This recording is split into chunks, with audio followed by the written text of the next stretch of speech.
Olá! Vai começar mais um episódio do podcast Papo de Veterinária. Eu sou Thaís Rocha e uma vez por semana eu converso com profissionais da medicina veterinária sobre trajetória e escolhas que moldaram sua carreira. Esse episódio foi transmitido ao vivo pelo canal youtube.com/papo de veterinária em 30 de março de 2024.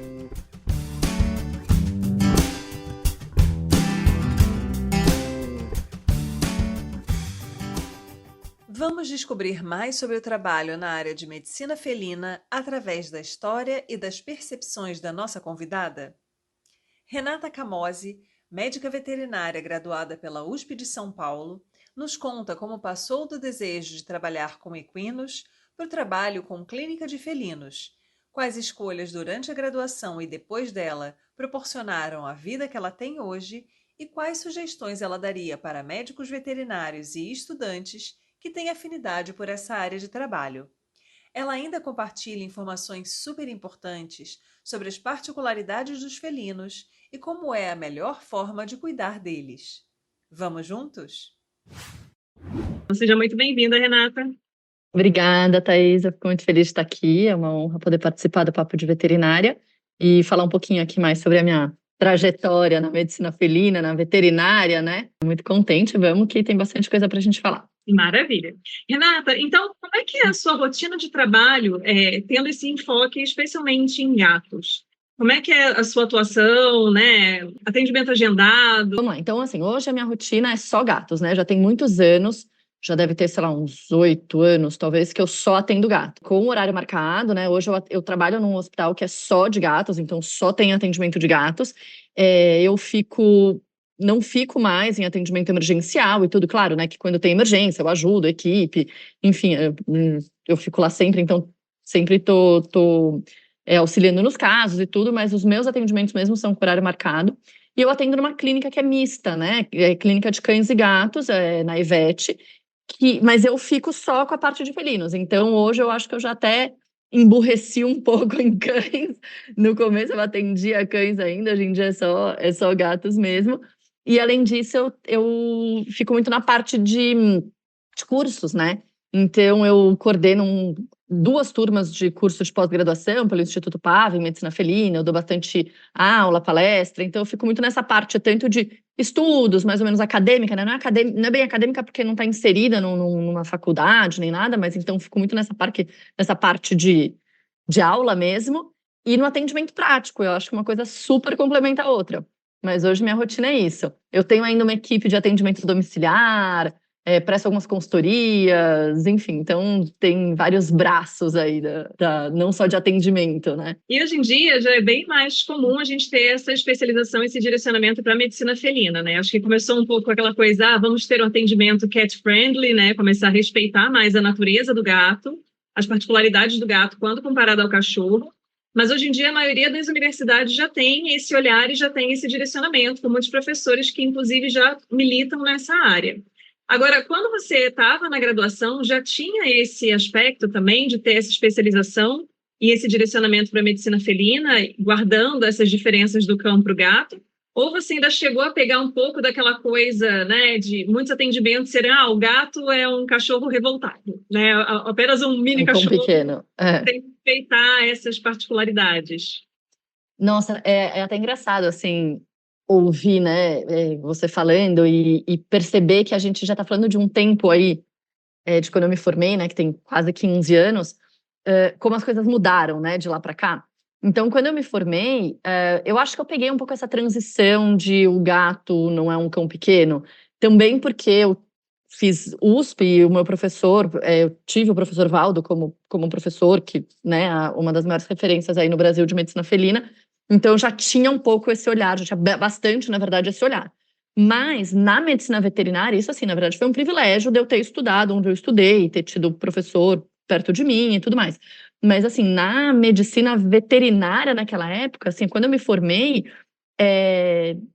eu dei muita sorte, na verdade, de por essa área, assim, eu gostava, comecei aí, tinha pouca gente, porque realmente tinha pouquíssimas pessoas, né, fazendo isso. Não era ainda uma especialidade. Bom, ainda não é, né? Aqui no Brasil, a medicina felina não é reconhecida ainda como especialidade, mas mundo afora, sim, né? Mundo afora, a medicina felina é considerada uma especialidade dentro da medicina veterinária. E não tinha esse conceito cat friendly, isso que é interessante, né? Por isso que eu achei interessante você falando, porque você falou, começou com essa ideia de cat friendly, depois começou a especialidade, e na verdade, assim, quando a gente olha lá para trás, não, o conceito cat friendly é um conceito de 2012, né? A Associação Americana de Medicina Felina, ou né, a AAFP, ela criou esse programa e esse conceito, de fato, a partir de 2012, é muito recente. Então, quando eu me formei, nem se falava nisso ainda, né? Assim, não tinha esse cuidado no atendimento do gato, era muito mais assim, algumas pessoas que tinham uma sensibilidade a mais de entender, sabe? Mas assim, quando eu me formei, quando eu estava na residência, fazendo só felinos, porque eu fiz 2 anos de clínica geral, né, de cães e gatos, depois eu fiz 1 ano só com felinos, ainda assim, se coletava sangue do gato, 2 pessoas segurando com força pelo cangote, sabe? Então, assim, foi legal participar dessa mudança, sabe? Contribuir também para essa mudança. Então, acho que eu peguei um pouco essa transição, mas, né, respondendo essa pergunta, mas por causa disso, por eu ter tido o privilégio de estudar onde eu estudei, ter tido mentor, por isso que eu tive, né? Mas, nossa, não, tinha muita relutância em entender que o gato era diferente, era frescura, sabe? As pessoas achavam, ai, que frescura, imagina, sabe? Sim, e ainda tem essa Absurdo. coisa do cangote, né? A gente ainda vê essa coisa, gente, a contenção, que é uma coisa muito básica dentro do atendimento de um animal doméstico, né? Porque vou nem falar dos selvagens, que é tanta variedade que às vezes você olha e fala, gente, eu não sei conter uma iguana, né? Ok. Mas assim, dentro dos animais domésticos, né, a própria contenção, que é um dos primeiros passos ali do atendimento, ainda hoje em dia a gente tem que bater muito nessa tecla de ter uma questão específica para o gato, né? Não pode ser de qualquer maneira, porque isso gera também um trauma no animal ali que vai dificultar o resto do atendimento veterinário da vida dele, né? Então, essa é uma Nossa, questão que é bem importante. super, super, assim, é interessante, né, se a gente olhar retrospectivamente, ver que mesmo antes de existir esse conceito, e desse conceito ser difundido e tudo mais, já tinha aquela coisa das pessoas olharem e falarem, putz, isso não parece certo, sabe? Tá muito estressante. Ou o tutor a falar, nossa, não quero que colete o sangue do meu gato, porque sempre são 5 pessoas segurando, meu gato fica 2 dias escondido. Então, assim, já tinha esse feeling de, putz, não tá certo, sabe? Mas também, por que não tá certo? E como fazer diferente? Então, isso tudo foi se construindo, assim. Mas até hoje, assim, a gente tem que brigar mais por ser um conceito mais difundido, principalmente a geração mais nova já vem vindo um pouco mais com essa bagagem, sabe? Então, lógico, tem veterinários que, puxa, eu sempre fiz assim e sempre deu certo. É um pouco mais difícil de mudar a mentalidade. Mas essa galera mais nova que tá vindo já chega com um pouco mais desse conceito, né? Assim, eu comecei lá no começo, lá em 2012, 2013, já dar aula sobre cat friendly. Assim, eu dei, sério, assim, dezenas, acho que chega a centenas de aulas de cat friendly, assim, muitas. Então, eu fico feliz de ver que eu pude participar um pouco dessa educação mesmo, né? Mas, então, hoje, assim, quando eu vou conversar, quando eu começo, né, vou para a semana acadêmica, ou vou para curso e tudo mais, e falo de conceito cat friendly, as pessoas já sabem, as pessoas já entendem que o pro gato é diferente. Às vezes não sabem por quê, não sabem, né, como fazer, e exatamente por que é tão estressante, o que é tão estressante.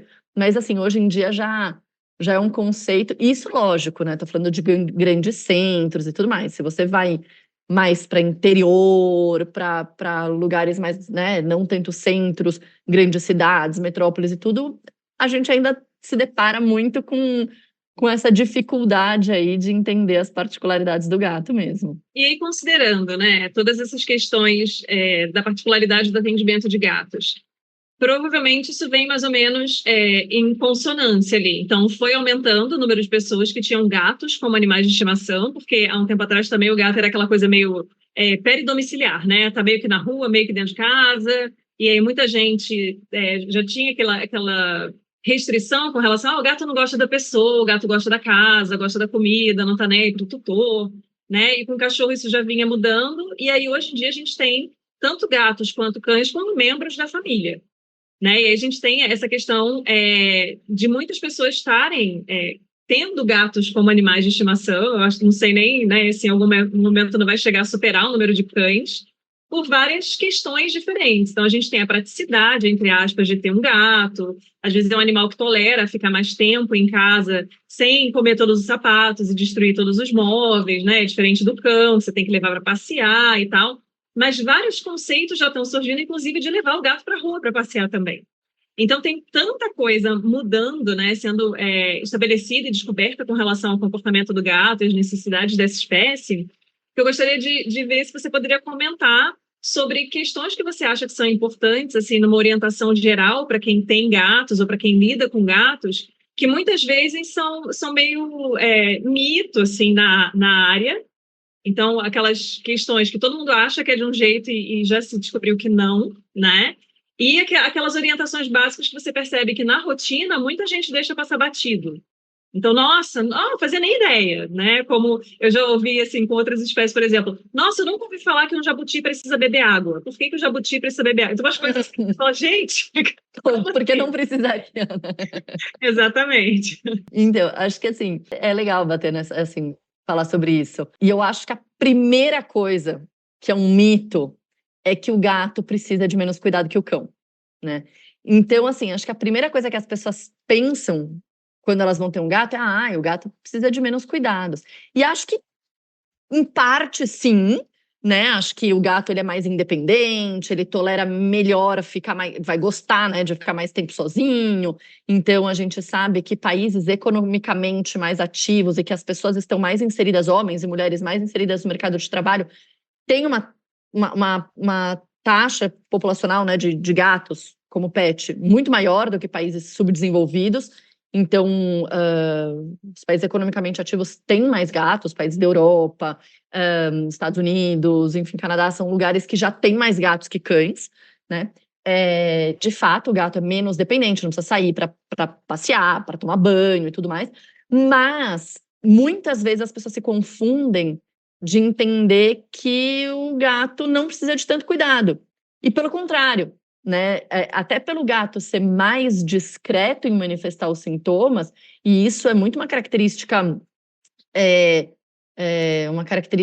muito intrínseca do gato, né? Assim, histórica. O gato é um animal que ele nem é domesticado, ele não é considerado domesticado, ele é um animal em domesticação. Então, ele carrega os instintos dele de forma muito mais viva, né? Muito mais, assim, muito mais primitivo isso.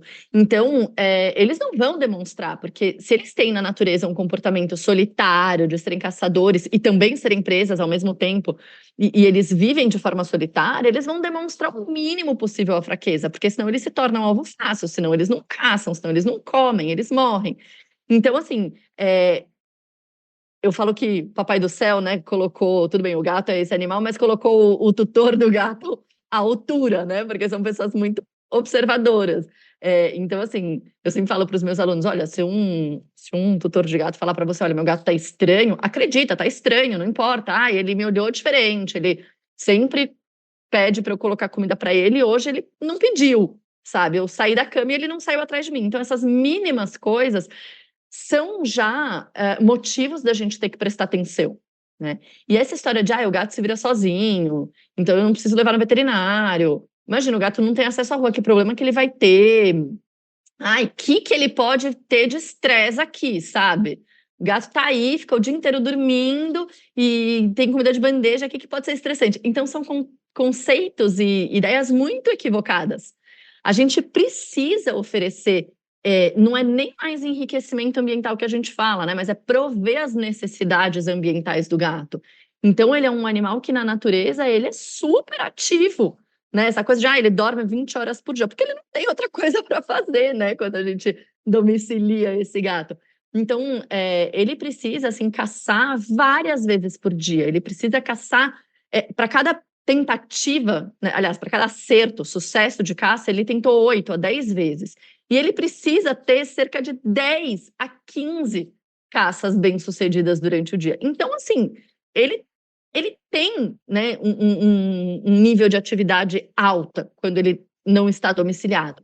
E quando a gente coloca ele dentro de casa, a gente não faz isso, né? A gente não estimula isso, a gente não oferece estímulos cognitivos para a gente não distribui os recursos deles, né? Os recursos que eu digo pote de comida, de água, caixa de areia, arranhador, esconderijo. A gente não distribui isso de uma forma inteligente, de uma forma assertiva para o gato.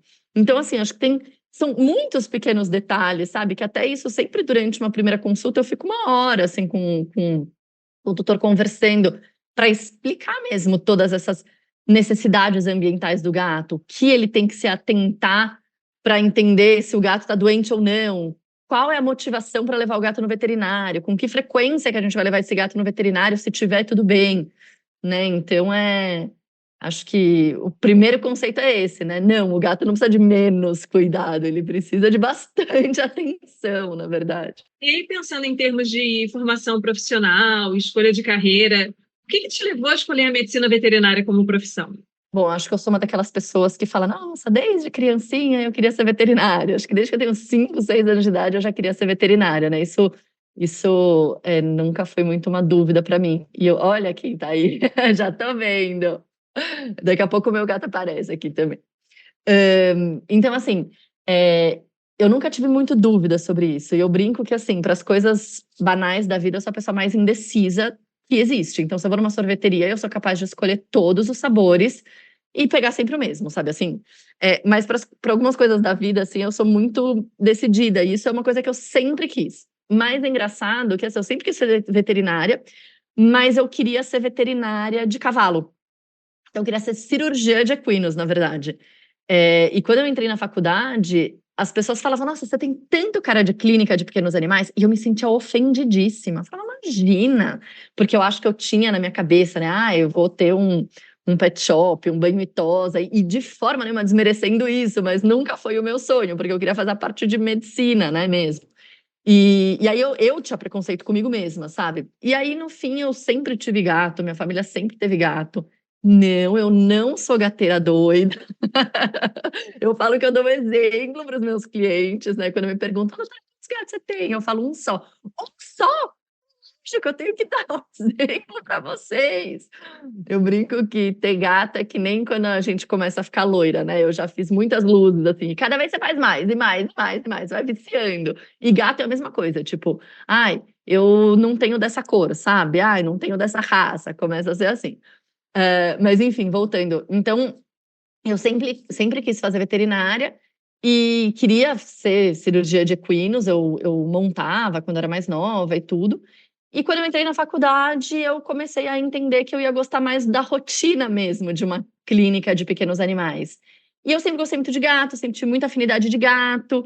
Quando eu ia fazer estágio nas clínicas, eu via que era uma coisa que faltava e eu gostava muito e comecei a achar muito mais interessante estudar gato.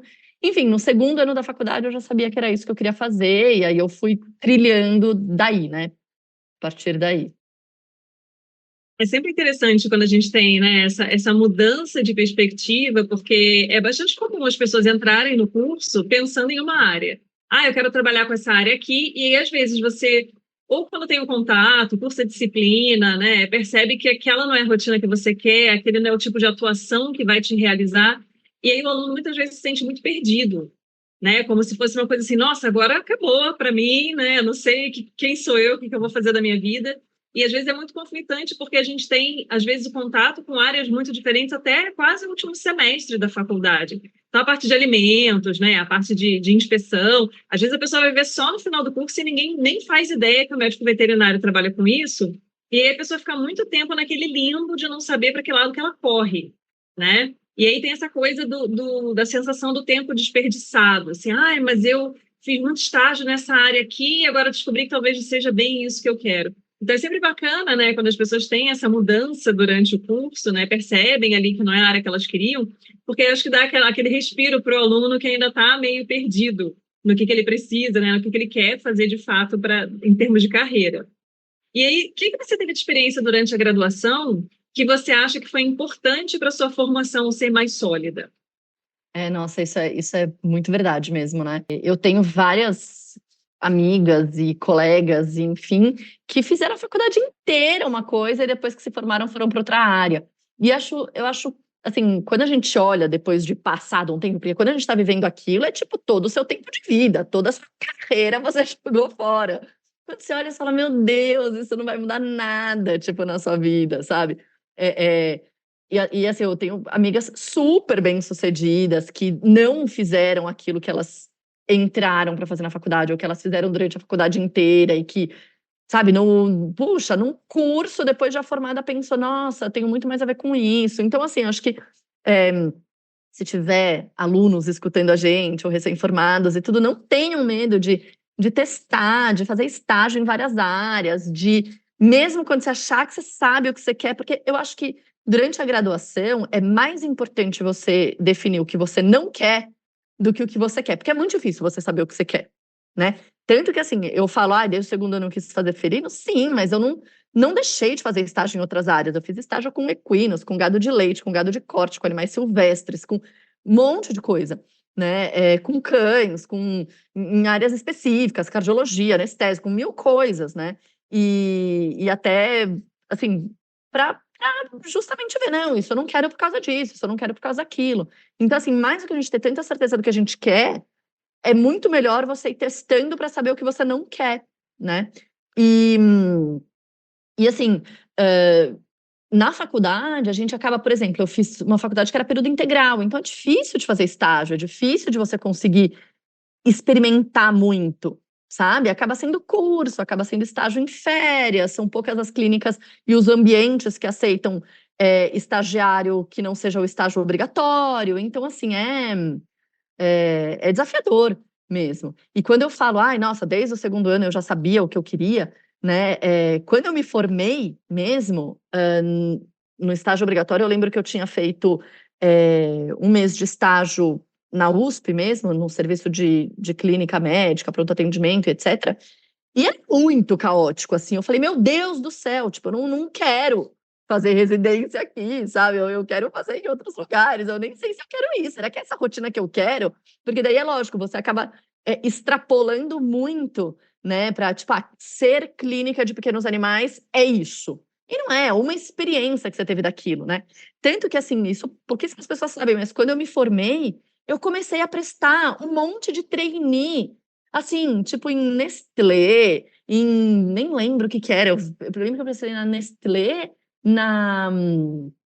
Ai, enfim, vários programas de trainee que tinham, parecia uns três, assim, mas aí eu nem passei, tipo, na seleção de currículo, sabe assim? Foi uma derrota, um fiasco total. Falei, meu Deus, se não for veterinário, eu não sei fazer mais nada da minha vida e tal.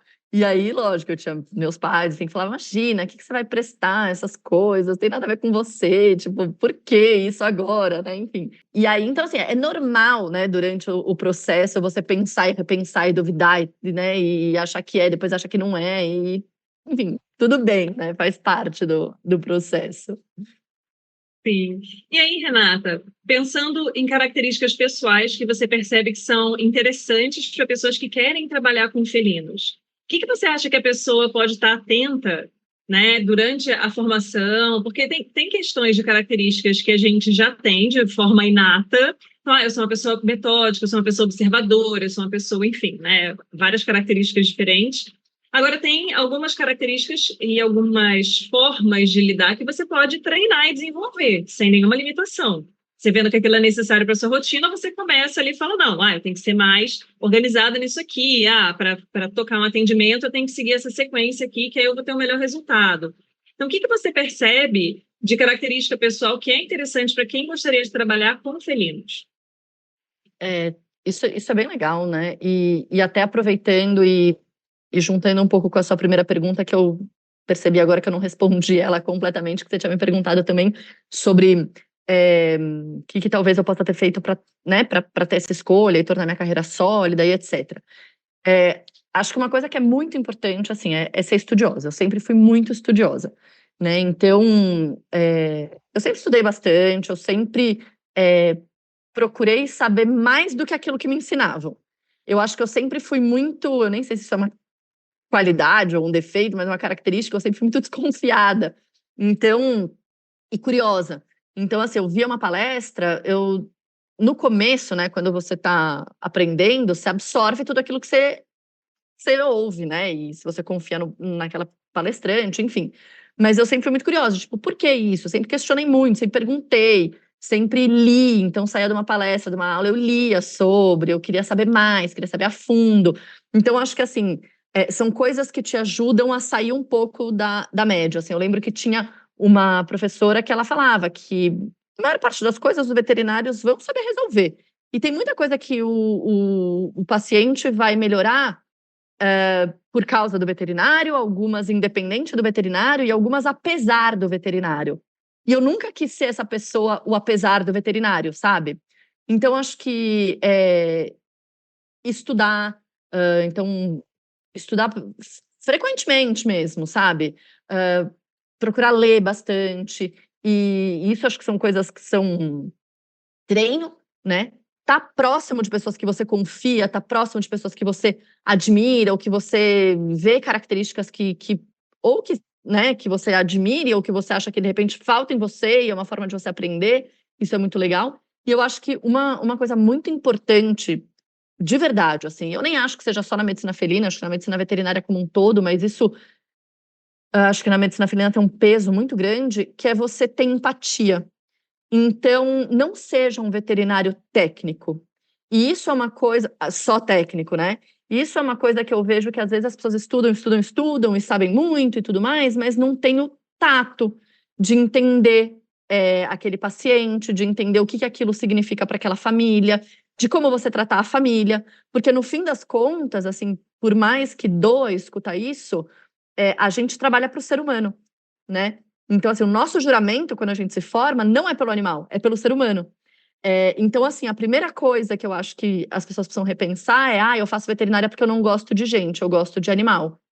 Já tá errado aí, né? Porque a gente precisa olhar o ser humano. A gente depende daquele ser humano para poder tratar o nosso paciente adequadamente. Você precisa entender quais são as dificuldades daquela pessoa, quais são as dúvidas, quais são as dores, o que aquilo que ela tá passando com o gato dela representa na vida dela, às vezes puxa traumas anteriores, seja com familiares, com outros gatos, com outros animais, enfim. Então, assim, ser empático e ter essa sensibilidade, eu não sei dizer se é algo, claro, algumas pessoas têm isso de forma inata, mas é possível de desenvolver também, né? Então, acho que isso é muito importante. Nem sempre o melhor do ponto de vista médico é melhor para aquele paciente especificamente. Você precisa entender o que funciona para aquela família, né? O que funciona, quais são as possibilidades que você tem ali para oferecer para aquela família.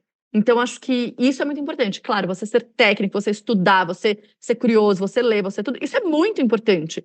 Mas pegar isso desses limões e fazer uma limonada, entendeu? Usando o jargão popular aí, é o que faz a diferença. Então, às vezes, o cliente não vai procurar, nossa, o melhor veterinário, mas aquele que ele se sinta acolhido, que ele sinta que entende as dúvidas, as dificuldades, as dores dele, né? Então, acho que isso faz muita diferença mesmo, especialmente agora que tem milhares de pessoas se formando todo ano, né? A gente sempre tem esses questionamentos com relação à medicina veterinária, né? Porque tem um número muito grande de cursos, muitas pessoas caindo no mercado, e acho que dentre todas as áreas possíveis de atuação, a gente tem duas questões que, a meu ver, são bem relevantes. Primeiro é que a maioria das pessoas já entende o médico veterinário como uma pessoa que trabalha diretamente com a saúde animal.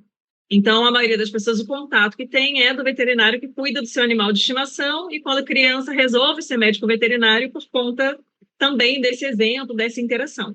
Então, as pessoas já entram muito direcionadas para as áreas clínicas, né, de atuação diretamente com os animais, e principalmente nos grandes centros urbanos em especial, pensando em animais de pequeno porte, né, cães e gatos, principalmente. E aí a gente já tem essa, entre aspas, saturação de mercado.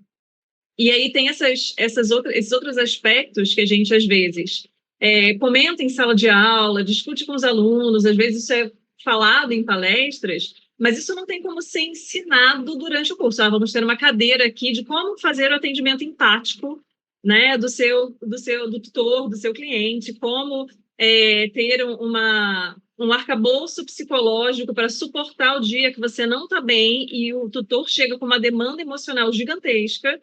que você, tecnicamente, muitas vezes não foi preparado para ter, né? Você não tem uma formação técnica nessa área de como lidar com questões humanas. A gente olha muito, né, para a doença do animal, principalmente durante o curso, né? Às vezes a gente olha menos para a saúde e mais para a doença. Infelizmente, né? Infelizmente, porque assim, deveria, ao meu ver, ter uma matéria, nem que fosse uma optativa, sabe? Mas de psicologia ou até de economia também, né? Porque a gente, às vezes, é bom veterinário e não sabe cobrar por aquilo, não sabe lidar com a parte de dinheiro, né? Não sabe ganhar dinheiro com aquilo. Porque tem muito esse conceito de que o veterinário tem que fazer isso por amor, sabe? Então, pessoas que acham um gato na rua, um cachorro na rua, enfim, e trazem para você, eu já fiz a minha parte, então agora você tem que tratar. É o seu trabalho, né? Então, assim, quero ver se você acha uma pessoa com a perna quebrada na rua e você leva na porta de um ortopedista que, eu já resgatei, peguei ela, trouxe no meu carro, agora você resolve a perna dela, né? Então, assim, eu acho que existe sim Olha aqui, meu gato. Chegou aqui. Então, acho que existe sim uma falha na base, sabe? Na faculdade mesmo desses ensinamentos, porque é cada vez mais frequente a gente ver as pessoas espanarem mesmo e terem burnout e terem muita ansiedade, não saberem lidar, porque é uma carga muito pesada, né? Que a gente lidar com vida, lidar com doença, lidar com tudo isso. Então, é muito difícil mesmo, né? E eu vejo que, assim, a geração mais nova parece que está sofrendo muito mais até com isso. Assim, a gente vê mesmo, né? Eu lido muito com isso no dia a dia, no hospital, cada vez mais, assim, a nossa equipe de enfermagem, de veterinários, tem questões importantes psicológicas e psiquiátricas que não devem ser minimizadas. Então, deveria ter uma formação um pouquinho mais sólida nisso, ou minimamente, né? Eu acho que é muito desafiador, assim, na medida em que a carga técnica, ela também está crescendo bastante. Então, se a gente for pensar, sei lá, 50 anos atrás, o médico veterinário que tratava de animais, ele tratava de qualquer espécie.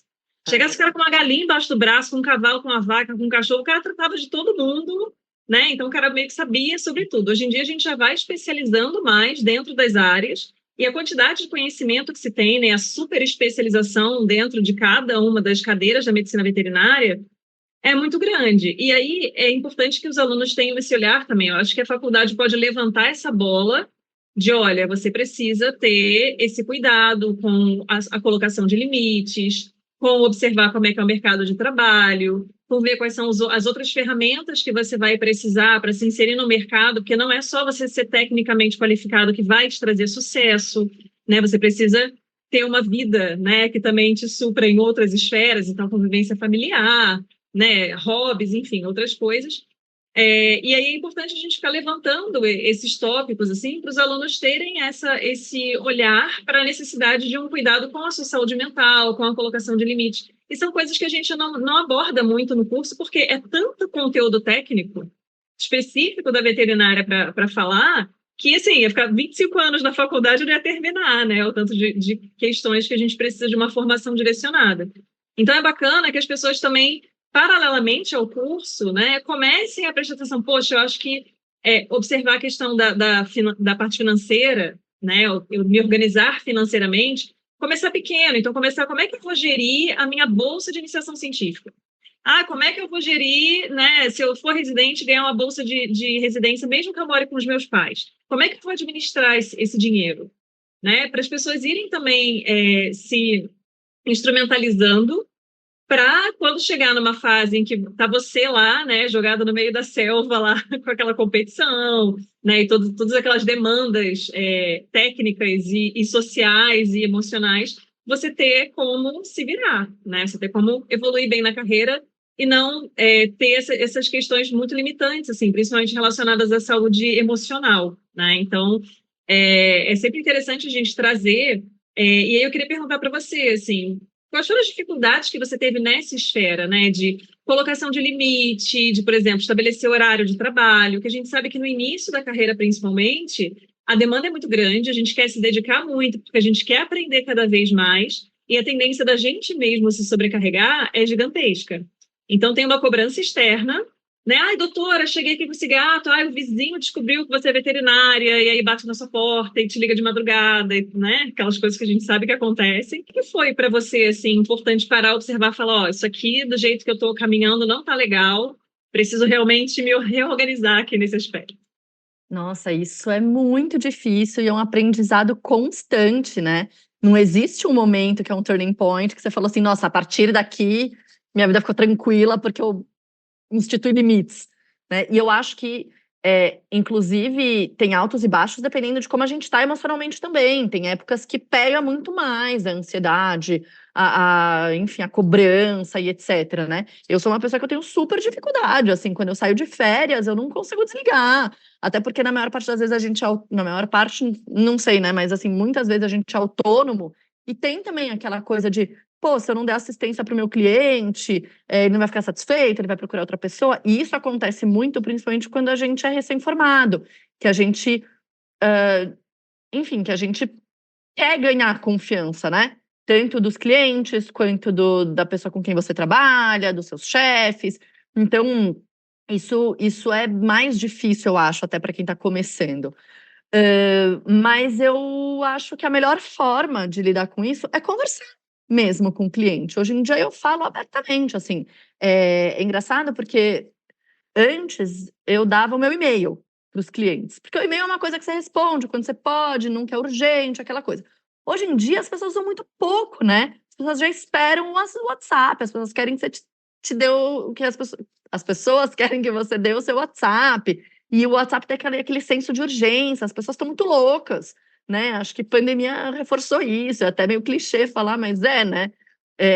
Então, acho que as pessoas estão muito loucas mesmo, assim, de querer tudo imediato e na hora, e as pessoas mandam mensagem à noite, enfim.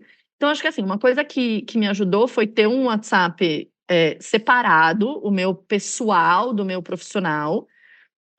Então, isso me ajuda. E sempre que eu passo meu WhatsApp, quando eu sempre explico para o cliente, abertamente mesmo, sabe? Eu falo, olha, esse aqui é o meu WhatsApp, né? A gente pode eventualmente conversar, mas assim, eu prefiro que a gente tenha as nossas principais trocas durante as consultas, né?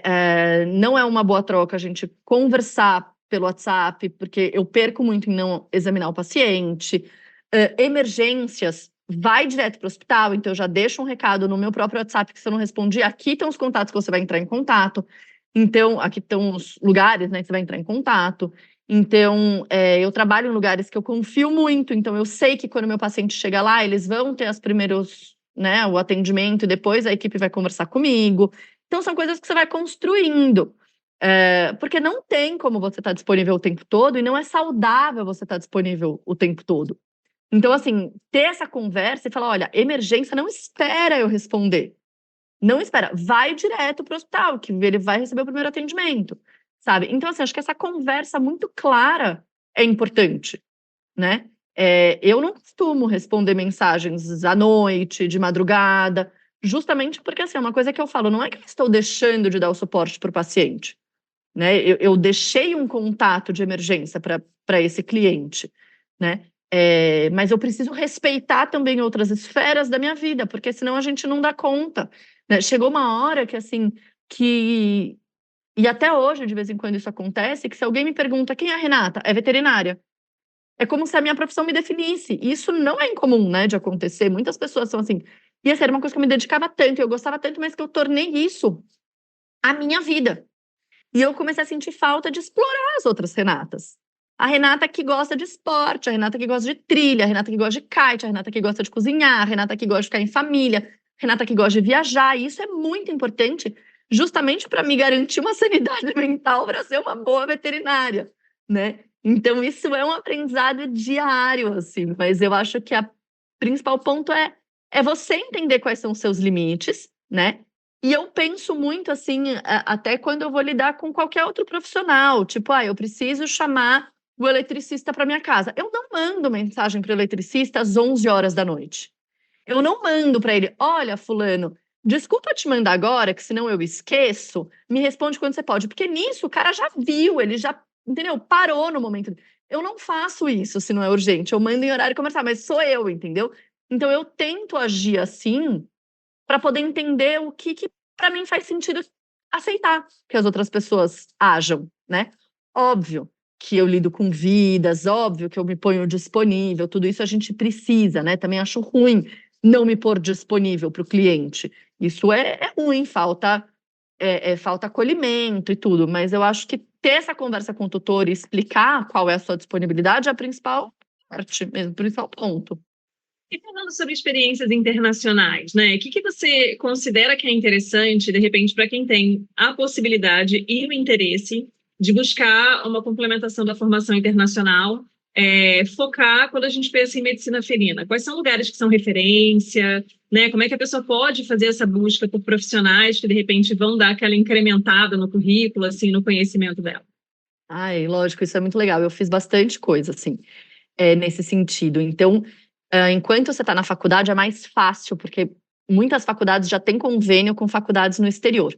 Animal Medical Center, né, Nova York, é um lugar legal de ir. Eu fui para a Universidade da Califórnia, não tem nada específico de gatos, mas é um centro de referência super bacana, né? Tem lugares do professor Gary Northworthy, que fica, se eu não me engano, não sei se é no Texas, agora eu me esqueci, mas que é nos Estados Unidos também, que é um lugar super bacana de ir.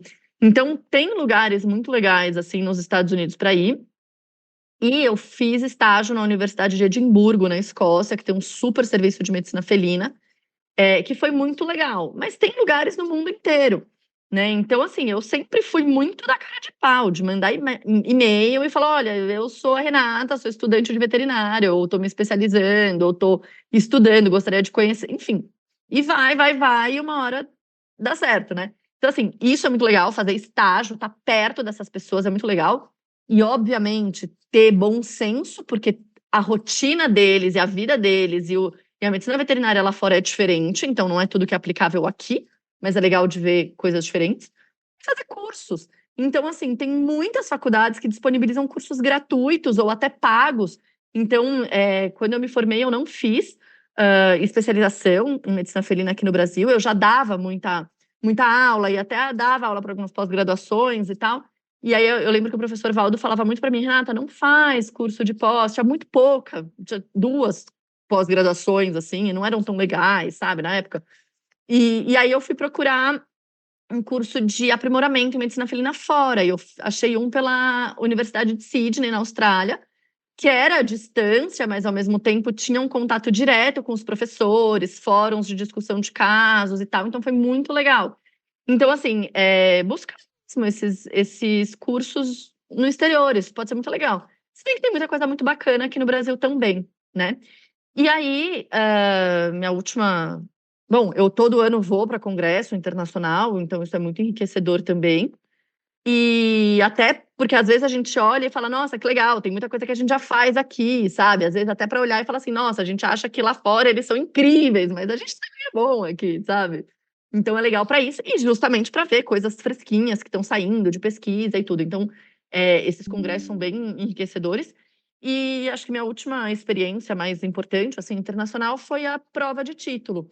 Então, assim, a medicina felina, ela não é reconhecida no Brasil como especialidade. Então, hoje eu acabei nem colocando no currículo lá inicial, mas hoje eu sou diretora científica da Associação Brasileira de Felinos, né, aqui da ABFEL. E a associação tinha conseguido, pelo CFMV, né, pelo Conselho Federal de Medicina Veterinária, a, a liberação ali para conceder o título de especialista. Mas isso acabou não sendo feito, também acho que por causa da pandemia, enfim, a gestão anterior acabou não pondo isso em prática, e a ABFEL perdeu essa liberação, né, essa possibilidade de conceder o título. E então agora a gente está começando tudo de novo. Então, por enquanto, a gente não tem ainda no Brasil a especialidade, mas tem fora. Então, nos Estados Unidos tem, né, na associação, no American Board of Veterinary Practitioners, que é a ABVP. E aí, lógico, isso não é reconhecido aqui no Brasil, tipo, não posso dizer que eu sou especialista aqui, mas claro que isso não tira também o mérito de todo o processo, e é um título que é reconhecido no mundo inteiro. Então, isso também é uma possibilidade para quem gosta dessa área.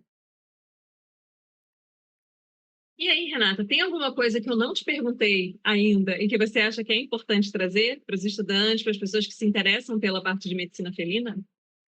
Olha, eu acho que a gente abordou muita coisa, né, foi bem legal, mas, acho que o lance é estuda, não desiste, não tenha medo ou vergonha de começar lá de baixo, sabe. Então fazendo estágio, limpando gaiola, só observando, estuda, faz curso, porque também quando a gente faz muito curso, a gente vai tendo contatos, a gente vai, conversa com o professor no fim da aula, diz que você tem interesse, então você dá oportunidade das oportunidades aparecerem, né. Então acho que, assim, estudar, estudar e sempre ter, o lado humano, acima de tudo, sabe. Acho que isso é o mais importante mesmo, acho que a conclusão que eu teria é isso. E eu acho que é basicamente por aí mesmo. E entender, né, sempre que for estudar, porque às vezes a gente faz muitos cursos, mas entender que o gato tem as suas particularidades, então começa no começo, vai entender quem é o gato, quais são as particularidades e tudo mais, porque aí a gente consegue, obviamente, ter um atendimento muito melhor, né. Eu vou te fazer uma pergunta, peraí que me fugiu por 5 segundos, calma aí. A gente vai Às pensando vezes tanta coisa, né, durante as... às vezes minha mãe fala que parece bolinha de sabão, assim, que estoura, né. Aham, sim. Nossa, quando eu comecei o papo, a gente gravava, né? E depois editava. Nossa, mas tinha várias vezes que eu ficava assim, dava uma bugada, sabe? Que eu tinha pensado tanta coisa. É. Assim, gente, o que quer falar? O que quer falar? Então, tem uma melhorada, mas de vez em quando acontece. Normal. Uma questão que eu ia te perguntar é que, assim, a gente percebe que durante a graduação, os alunos têm essa necessidade, essa insegurança, né, de querer escolher muito precocemente a área que eles querem seguir e de já começarem a se especializar, focar muito naquela área específica. Então, às vezes, tem aluno que nem terminou ainda a graduação, já está procurando uma pós-graduação, né, para ter essa vivência e tudo. Só que, às vezes, a pessoa não tem muito aquela vivência do basicão do dia a dia, né, aquele batidão e, ao mesmo tempo, a gente tem aquela configuração mais ou menos comum, que é o aluno se forma e aí, naquele início, que ele não sabe muito bem para que lado corre, as pessoas pegam um plantão. E plantão chega aquela diversidade de casos, né, enorme, que é desde o atropelado que caiu da janela, né, o que engasgou, enfim, várias questões ali que são bem desafiadoras. O que você pensa sobre a forma de conduzir esse início da formação? Né? Então, a pessoa está na graduação, tem gente que quer fazer residência, mas não tem vaga para todo mundo fazer residência, que é uma questão que é importante também. Então, algumas pessoas desistem, né, ou optam por já começar no atendimento clínico, na rotina de clínica, para ir ganhando uma bagagem. E tem gente que, às vezes, nem teve tanto essa vivência, fez um estágio curricular e já partiu para um curso de especialização. Que você percebe, assim, de prós e contras, né, dessas escolhas? Nossa, isso é um ponto que acontece muito, né. Então, assim, a medicina felina, querendo ou não, ela acaba sendo uma clínica geral, né. Então, assim, a pessoa começar direto com felinos, eu até entendo. Eu fiz medicina de cães antes, eu achei que foi importante, sim. Pelo menos na época também que eu me formei, era o que mais tinha, não tinha muito, só gatos, então eu também ia acabar ficando ociosa, né. E eu vejo, às vezes, que as pessoas falam: "Não, eu só quero atender gatos". E às vezes fica ociosa, enfim. Não porque não tenha, porque tem muito, mas às vezes não conseguem se inserir nesse nicho, né. Então eu acho que, assim, no começo, é o que eu estava falando, não tenha medo, não tenha vergonha de fazer tudo, vai fazer estágio, vai pegar prática, acompanha alguém que você confia, ou acompanha qualquer pessoa, sabe, no começo, assim, que você vai aprender alguma coisa. Eh, Às vezes as pessoas precisam direto já partir para plantão, não tem muito o que fazer, né, precisa ganhar dinheiro, precisa fazer plantão, enfim, acontece. Eu fiz muito plantão também, né, quando eu me formei, enfim. Hã, mas não tenha nunca ache que você já sabe o suficiente, sabe. Então isso em qualquer etapa da vida. Hoje, eu não acho que eu sei o suficiente e imagina, longíssimo disso. Né, então, acho que quando você se forma, tenha a humildade, isso a vida inteira, de perguntar, de pedir ajuda, de discutir os casos, de conversar, de explicar para o tutor: "Olha, isso eu não sei, mas eu vou encaminhar para tal pessoa que sabe", né. Então, assim, eu acho bem difícil, da mesma forma que, assim, eu questiono um pouco também, às vezes, as pessoas que se formam, não sabem muito bem o que fazer e vão pegar uma bolsa de mestrado e fazem mestrado, às vezes sem ter muita experiência. Obviamente, né, que dependendo da área que for, faz sentido, né, se você quiser ser acadêmico também, enfim. Mas eu acho que é muito importante que você tenha uma bagagem, prática, sabe? Não importa com o que seja, mas tenha uma base clínica, que isso vai te ajudar muito. Não importa se você falar: "Ah, eu quero ser cardiologista de felinos, eu quero ser gastro", porque agora cada vez mais, né, tá começando a especializar dentro da especialidade. Mas saiba a base clínica, sabe? Isso eu acho muito importante. É fundamental, assim. E além disso de, né, nunca acha que você sabe o suficiente, eu acho que tem uma outra frase que eu acho muito importante, que é: "Olha-se mais", desculpa, "erra-se mais por não olhar do que por não saber". Às vezes a gente acha que a gente sabe, né: "Ah, acabei de ter uma aula de asma, chegou um gato tossindo, eu acho que é asma". E, enfim, de repente não é, sabe assim? Ou acabei de ter uma aula pior, né, acabei de ter uma aula de cardiopatia e eu sei que cachorro tosse quando tem doença cardíaca, e daí vem um gato: "Ah, é cardiopatia". E não é, né, muito mais provável que seja uma bronquite, uma asma, enfim. Então, assim, não deixa de olhar, de examinar, de entender que cada paciente é único, faça uma anamnese bem feita, faça um exame físico bem feito, porque a partir daí você vai conseguir definir seus diagnósticos diferenciais, traçar os exames complementares e assim por diante, né. Então acho que, eh, discutir os casos, nunca achar que você sabe tudo e olhar para cada paciente individualmente, acho que é muito importante, sempre. Essa construção do raciocínio clínico, muitas vezes ela fica um pouco capenga na formação do aluno, né? Porque eu, por exemplo, eu não lembro de ter tido professores que chegassem em aula e falassem assim: gente, raciocínio clínico é o seguinte, você vai começar na anamnese, na identificação do paciente, aí você vai fazer. Então, assim, você construir esses bloquinhos para a pessoa saber que se ela não fizer as perguntas que ela precisa fazer, se ela não fizer um bom exame físico, ir lá, botar a mão no paciente, palpar, escutar, percutir, fazer o que tiver que fazer. Se ela não seguir essas etapas, não adianta ela ter a possibilidade de marcar X em todos os exames complementares, fazer ultrassom no bicho dos pés à cabeça, fazer raio-x no animal dos pés à cabeça, porque senão você vai ter uma série de resultados na sua mão que você não consegue correlacionar se tem a ver ou não com o quadro clínico que o animal está apresentando. Porque às vezes a gente tem achados laboratoriais, às vezes a gente tem alguns valores que estão fora da referência para a espécie, que são particulares daquele indivíduo ali, aquilo não quer dizer muita coisa clinicamente. Imagem, então, nossa, é super comum, né?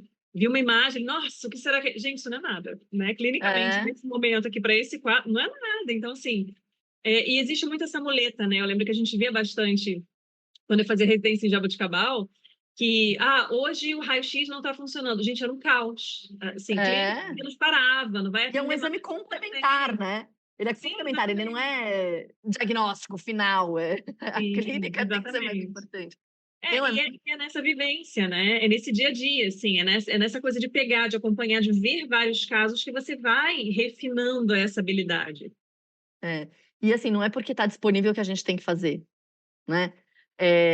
Isso, nossa, eu tenho no meu curso de pós-graduação, eu dou uma aula de raciocínio clínico, porque é muito importante, é isso, né, eu falo para os meus alunos, assim, não importa o exame que você for pedir, se for um hemograma ou uma biópsia intestinal por laparotomia, você tem que saber por que você está pedindo, você tem que saber qual é a sua suspeita, o que você vai fazer com aquele resultado, o que aquilo vai te mudar, você está fazendo para um diagnóstico, você está fazendo para o tratamento, você está fazendo para prognóstico, né. Então, isso falta muito, senão é muito comum cair naquele tal do kit gato I don't know, sabe. Ah, vou pedir hemograma, função renal e função hepática, né, amo esse termo, não, mentira, eu odeio, mas né, então assim, acaba ficando isso, e aí você olha e você não sabe como interpretar, porque você não sabe o que você está esperando, então você começa a atribuir aquelas manifestações clínicas ao que você está vendo, e às vezes não é assim, né.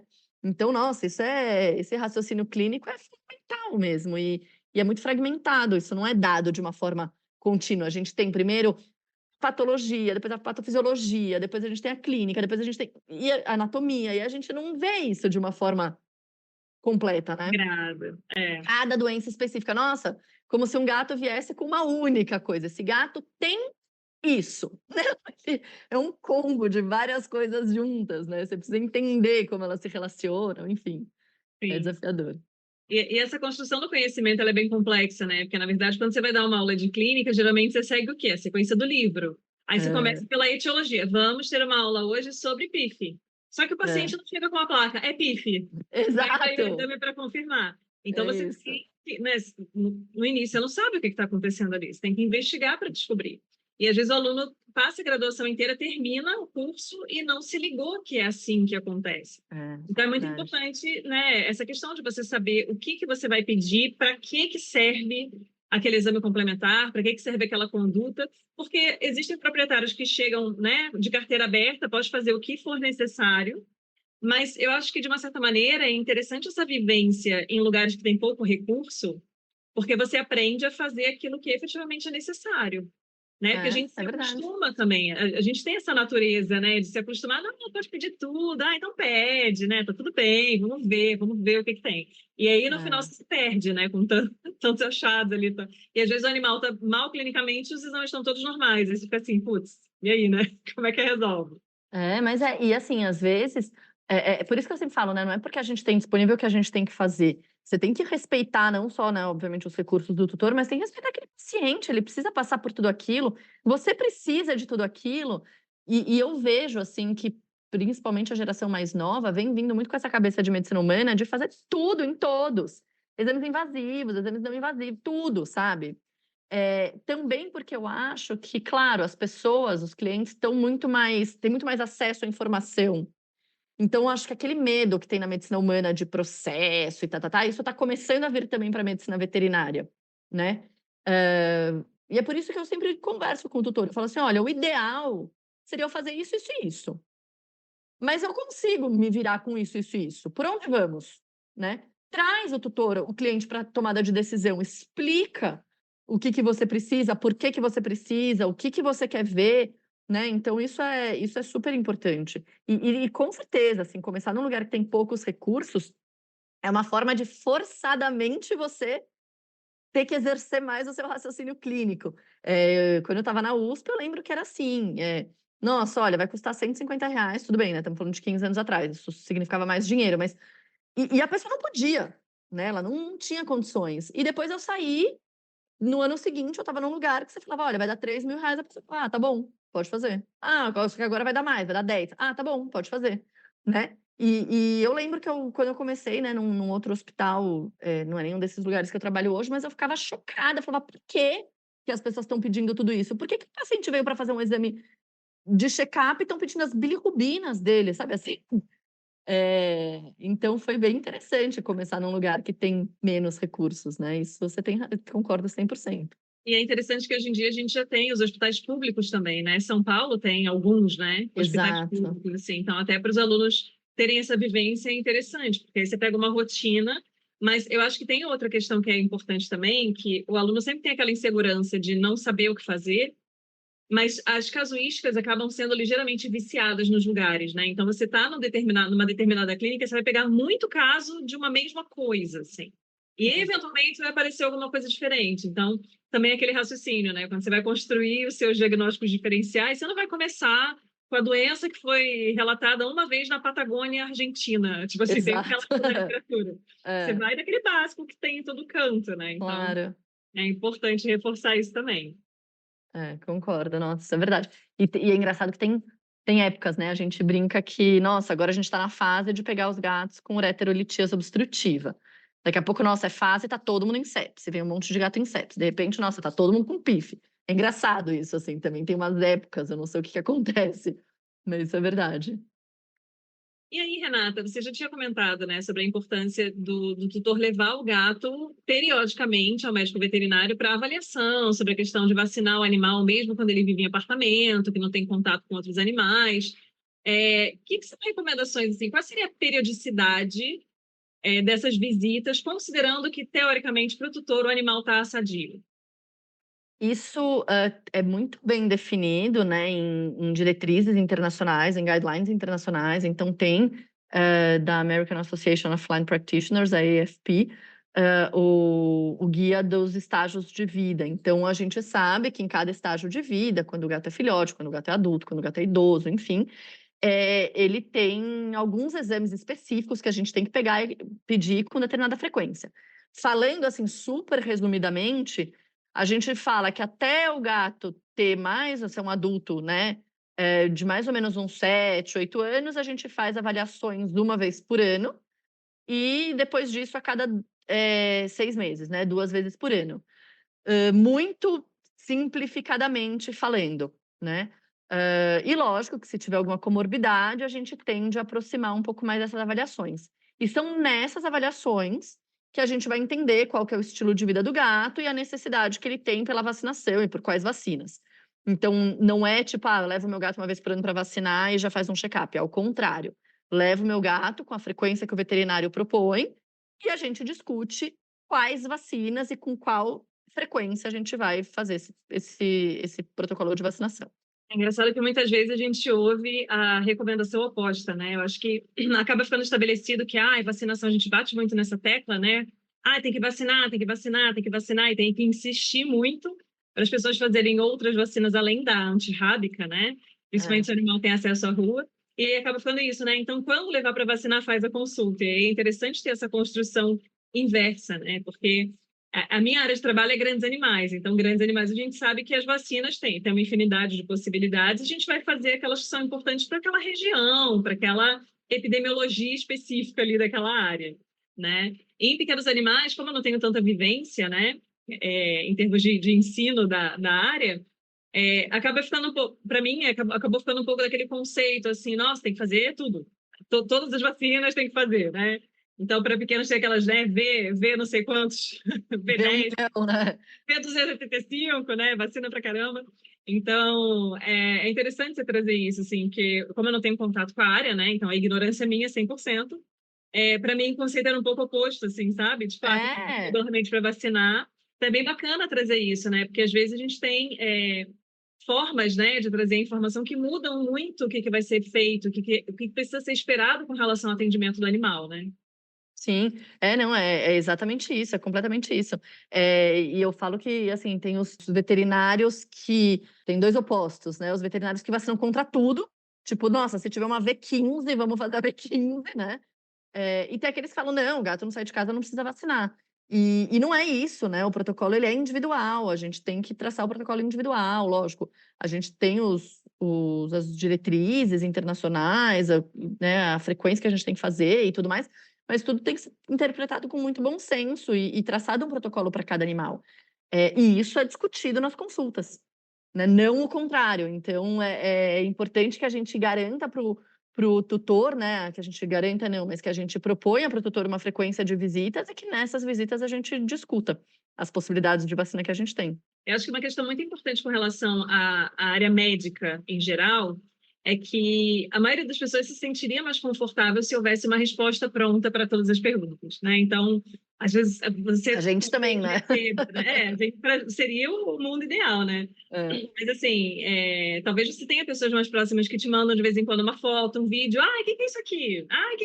E aí, quanto mais vivência você tem, quanto mais casos você acompanha, mais amplia o leque de possibilidades que você pensa ao ver uma única imagem. E aí, fica um pouco dessa coisa das pessoas se sentirem mais confortáveis se houvesse um pacote básico que você vai aplicar para todo mundo com ligeiras variações. E é exatamente a contramão do que a gente tem que pensar.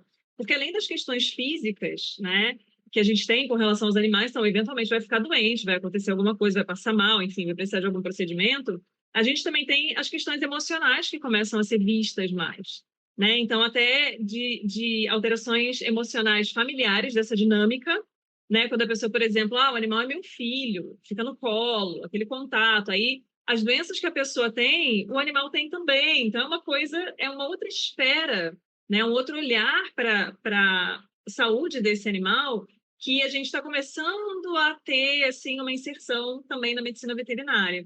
Então, é importante ter essa mente aberta e não querer ficar apegado à receita pronta, né? Aquela receitinha de bolo, assim, aquele passo a passo que você vai seguir e é isso, que alívio, né? Não preciso me desesperar porque talvez eu não saiba o que eu tenho que fazer. Não, completamente, assim, não existe, né, receita de bolo. Às vezes as pessoas me perguntam: "Ai, Renata, como é que você está tratando linfoma? Como é que você está tratando doença inflamatória intestinal?"